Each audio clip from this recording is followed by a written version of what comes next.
آپ صلی اللہ علیہ وسلم نے اپنا حج مکمل کیا، عرفات کے میدان میں تشریف لائے، آپ نے خطبہ حجۃ الوداع ارشاد فرمایا۔ یہ آپ صلی اللہ علیہ وسلم کی زندگی مبارک کا آخری خطبہ تھا۔ آپ صلی اللہ علیہ وسلم کا یہ خطبہ جب سے دنیا بنی ہے اور جب تک قائم رہے گی، ایسا جامع اور عمدہ ترین نصیحتوں والا خطبہ نہ آج تک کسی نے دیا ہے اور نہ کوئی دے گا۔ آپ صلی اللہ علیہ وسلم کے اس خطبہ کو جامع ترین خطبہ کہا جاتا ہے۔ اس میں آپ صلی اللہ علیہ وسلم نے انسانیت کے حوالے سے ہر وہ بات فرمائی جس کے بارے میں آج تک پوری دنیا میں کوئی بھی انسانیت کا فکر مند نہیں ہے۔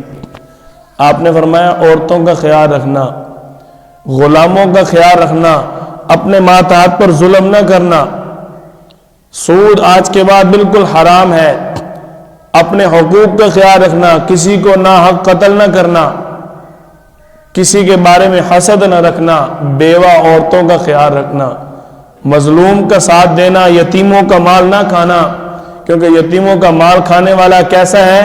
اللہ تعالی نے فرمایا ان الذین یأکلون اموال الیتامی، جو یتیموں کا مال کھاتا ہے ظلماً انما یأکلون فی بطونہم نارا، وہ حقیقت میں اپنے پیٹ کے اندر جہنم کی آگ ڈال رہے۔